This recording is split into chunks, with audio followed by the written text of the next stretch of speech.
In the 17th year of Pekah son of Remaliah, Ahaz son of Jotham king of Judah began to reign. Ahaz was 20 years old when he became king, and he reigned in Jerusalem 16 years. Unlike David his father, he did not do what was right in the eyes of the Lord his God. He followed the ways of the kings of Israel and even sacrificed his son in the fire, engaging in the detestable practices of the nations the Lord had driven out before the Israelites. He offered sacrifices and burned incense at the high places, on the hilltops and under every spreading tree. Then Rezin king of Aram and Pekah son of Remaliah king of Israel marched up to fight against Jerusalem and besieged Ahaz, but they could not overpower him. At that time, Rezin king of Aram recovered Elath for Aram by driving out the people of Judah.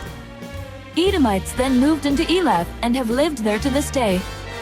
Ahaz sent messengers to say to Tiglath-Pileser king of Assyria, "I am your servant and vassal.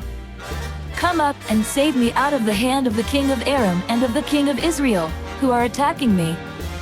And Ahaz took the silver and gold found in the temple of the Lord and in the treasuries of the royal palace and sent it as a gift to the king of Assyria. The king of Assyria complied by attacking Damascus and capturing it.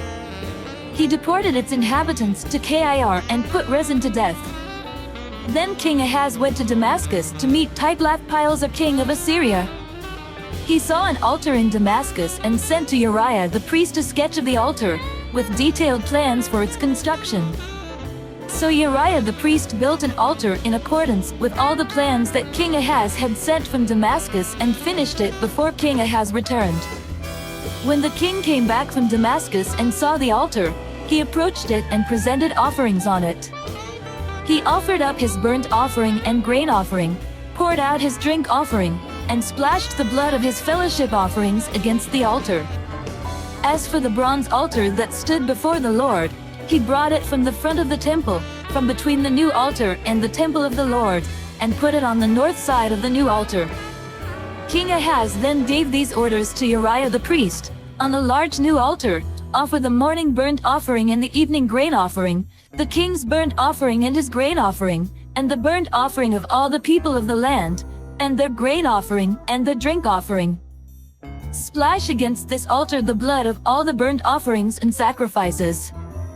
But I will use the bronze altar for seeking guidance." And Uriah the priest did just as King Ahaz had ordered. King Ahaz cut off the side panels and removed the basins from the movable stands. He removed the sea from the bronze bowls that supported it and set it on a stone base. He took away the Sabbath canopy that had been built at the temple and removed the royal entryway outside the temple of the Lord, in deference to the king of Assyria. As for the other events of the reign of Ahaz, and what he did, are they not written in the book of the annals of the kings of Judah? Ahaz rested with his ancestors and was buried with them in the city of David. And Hezekiah his son succeeded him as king. Come, follow me, and I will send you out to fish for people. I hope and I pray that the Spirit of God, the Almighty, is with you, and that His Son and His Holy Spirit bless you and your family throughout eternity.